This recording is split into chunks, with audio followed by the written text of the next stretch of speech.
Sadis, gila, absurd.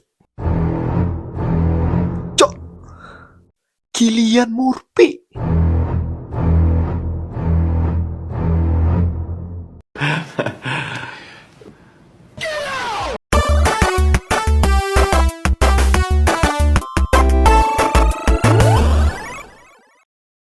Yo, balik lagi bersama gua di channel Absurd ya.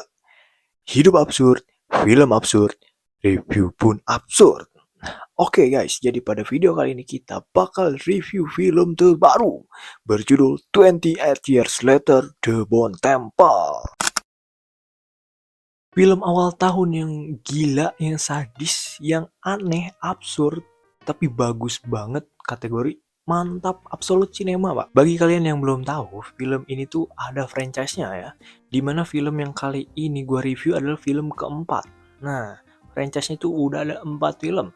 Yang 2000-an gitu ya, yang Kylian Murphy main di situ, Bos. Terus ada Weeks Later, yang pertama tuh Days Later, Weeks Later, sampai yang tahun kemarin tuh rilis yang berjudul 28 Years Later. Dan yang The Bone Temple ini adalah lanjutan peketiplak dari yang 28 Years Later yang rilis tahun kemarin. Film yang different banget dari film-film pada umumnya, apalagi ini film zombie, Bos, bertemanya zombie horror gitu ya, dimana orang-orang berekspektasi bakal zombie kayak Tren to Busan atau yang kayak World War Z gitu atau Abadi Nanjaya. Ternyata enggak. Film ini lebih dari sekedar zombie saja, membahas moral kemanusiaan.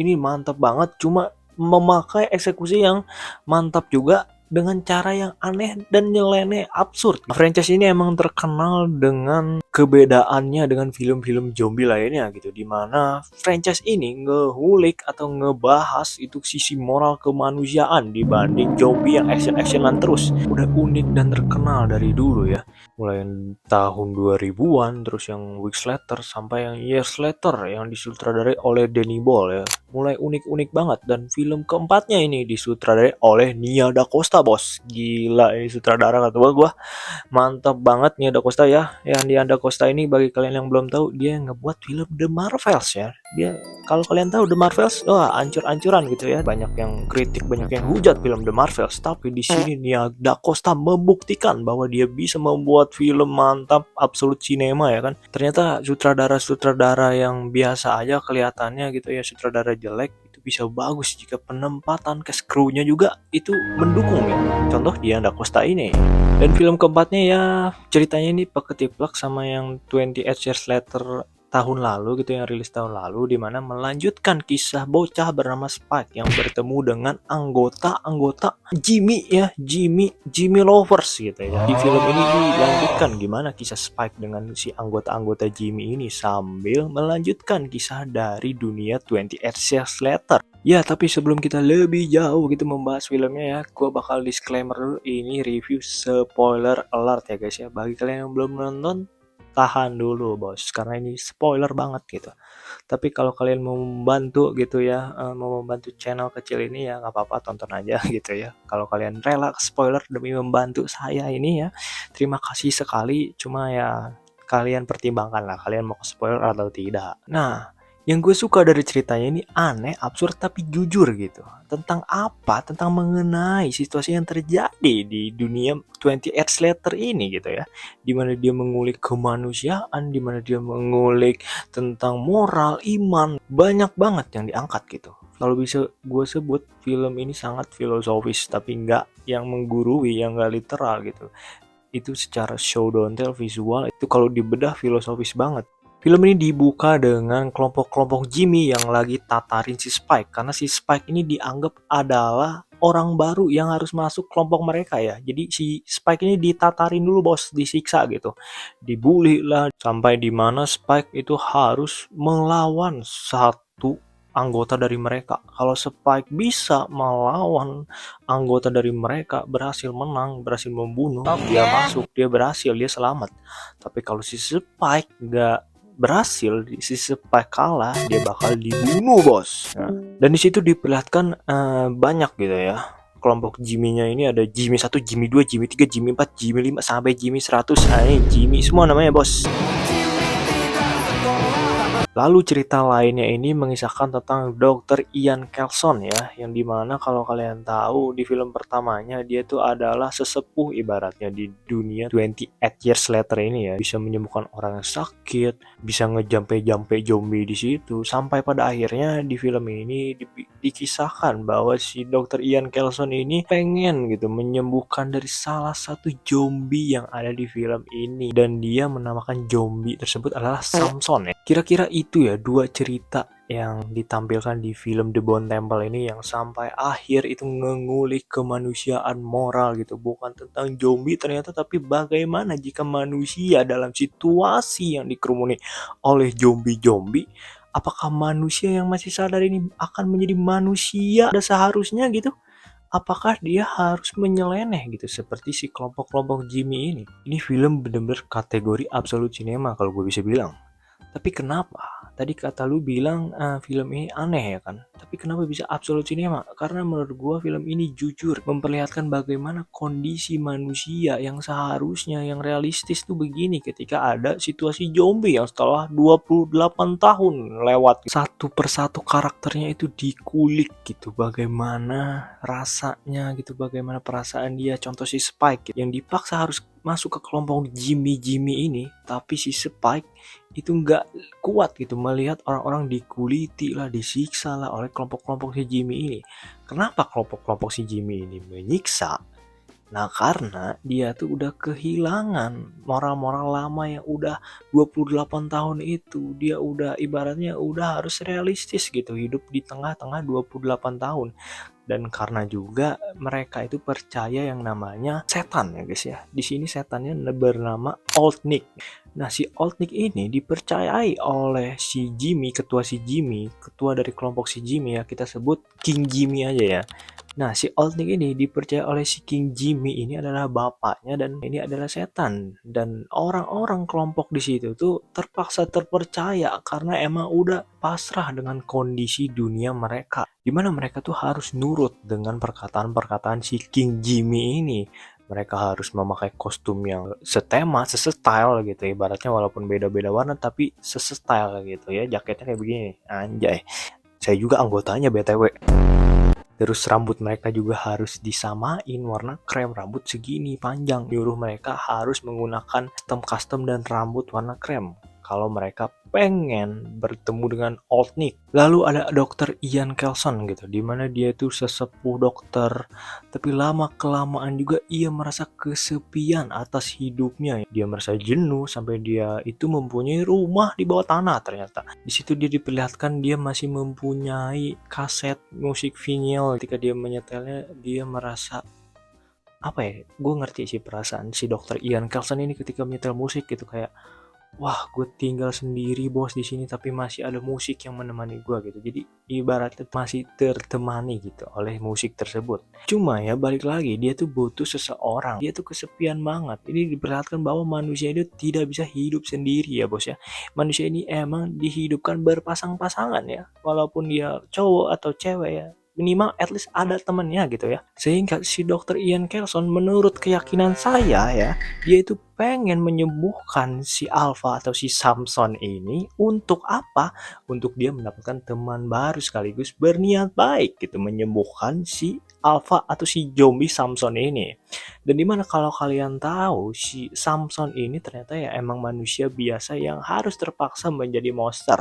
Ternyata dia manusia juga gitu. Jadi film ini emang ngebahas tentang kemanusiaan ya, humanity. Ngangkat moral kemanusiaan mulai satu persatu karakternya, dari si Spike, terus anggota-anggota si Jimmy ini, lalu ada juga si Ian Kelson gitu. Semua moral dan batin manusianya itu benar-benar diperlihatkan satu persatu. Apakah mereka akan realistis, ataukah mereka akan pasrah terhadap dunia yang sudah begini, atau mereka masih mempunyai kepercayaan yang kuat. Dan ada satu scene peak moment yang paling simbolik, paling filosofis, dimana ketika si King Jimmy ini disalibkan dalam keadaan terbalik. Di situ menurut gua, wah ini gila. Gua kayak berasa kena flashback Free Fire anjing. Dimana orang-orang di sini tuh biasa aja, tapi gua kayak ternganga-nganga sama sini tuh. Kamera movement terbalik gitu, si Jimmy lagi disalib dengan keadaan terbalik. Di situ gue kayak what the fuck. Ini itu kayak ada simbolisnya, ada filosofisnya. Dan setelah gue pikir-pikir lagi setelah menontonnya, ternyata iya bos. Itu ada filosofisnya, yaitu tentang apa bang? Tentang iman. Dalam artian salib yang dibalik itu adalah iman yang menyimpang bos. Dan itu dibawa oleh si King Jimmy yang disalibkan dalam keadaan berbalik. Dia harus membawa ritual-ritual yang aneh, yang absurd. Padahal si Old Nick ini belum tentu ada. Bisa jadi hayalannya si Jimmy aja gitu kan. Tapi dia harus memaksa orang-orang mengikuti ritual-ritual tersebut. Ngulitin orang, dipaksa gitu ya. Dibunuh-bunuhin satu, dipaksa satu persekian gitu. Diadu dombakan manusia antara manusia lainnya. Si Jimmy disalibkan dengan keadaan berbalik ini ibaratnya adalah dia tersesat dengan kepercayaannya itu sendiri gitu, dimana dia mempunyai kepercayaan yang melenceng gitu, percaya terhadap setan, dan dia juga menipu anggota-anggotanya bos, sehingga anggota-anggotanya juga pada mati, pada metong. Si Jimmy juga di sini menjadi gambaran cerminan yang salah, dimana di sini dia menjadi penghasut kepercayaan yang aneh, melenceng, karena yang pada akhirnya yang ngeri itu bukan yang fanatik, tapi yang bisa mengarahkan ke iman atau kepercayaan yang salah dan nyelenceng. Dalam 28 tahun gitu ya, moral-moral manusia ini diperlihatkan di sini, menggambarkan situasi ketika manusia di dunia yang sudah hancur. Apakah manusia bakal bisa menjadi manusia yang seharusnya? Apakah manusia itu mempunyai keyakinan yang cukup kuat seperti sebelumnya? Apakah manusia itu masih kuat iman, masih mempunyai moral, masih menjadi manusia yang seharusnya ketika dunia hancur? Tapi di sini digambarkan ada yang belok, ada yang mempunyai cara yang nyeleneh, ada yang pasrah terhadap kepercayaan yang melenceng, tapi juga ada yang percaya, ada yang masih kuat. Di sini diperlihatkan, digambarkan semantap mungkin gitu oleh Nia Da Costa. Ceritanya ini super absurd, super aneh, super nyeleneh ya kan, super aneh banget, tapi realistis, penuh simbolik, bisa absolut cinema dalam waktu yang bersamaan, dan bisa ada juga komedi-komedinya juga gitu. Dan jangan lupa Iron Maiden gitu, rocker bos. Ini yang bagi kalian yang anak-anak hardcore gitu ya, bagi kalian yang anak-anak rock gitu, metal jiwa sejati, garis keras, wajib nonton The Bone Temple ini karena ada konser ya di sini ya, kayak bundaran api di situ ya, ditambah lagu Iron Maiden. Wah, gila gitu ya. Kalian mendapatkan Raffinus. Di sini Raffinus nggak main-main aktingnya bos, totalitas banget. Ditambah lagi acting dari pemeran lainnya ya, contoh kayak Jack O'Connell, itu benar-benar memerankan karakternya sangat gila, sangat mantap gitu, totalitas banget di film The Bone Temple ini mereka berdua. Dan film ini juga mengingatkan terhadap gua akhir zaman gitu ya. Gua kayak aduh gitu, abis nonton The Bone Temple ini, aduh gua langsung bertobat gitu, langsung menguatkan kepercayaan gua gitu, somehow gitu, panjang umur sampai akhir zaman gitu. Waduh, itu kayak penggambaran yang cukup ngeri gitu bagi diri gue sendiri gitu lewat film The Bone Temple ini. Dan ada poin plusnya juga, di mana di ending film ini kalian akan dikasih final karakter, bukan final karakter, ini jatuhnya adalah fan service. Di mana ini spoiler alert, di film ini di akhir bakal ada Oppenheimer bos, alias Cillian Murphy ya adik-adik. Ya, jadi di film ini menampilkan Cillian Murphy dengan anaknya sedang berbicara tentang perang dunia dan sejarah. Lalu, nah pokoknya kalau kalian mau tahu lebih lengkapnya ya kalian tonton aja lah.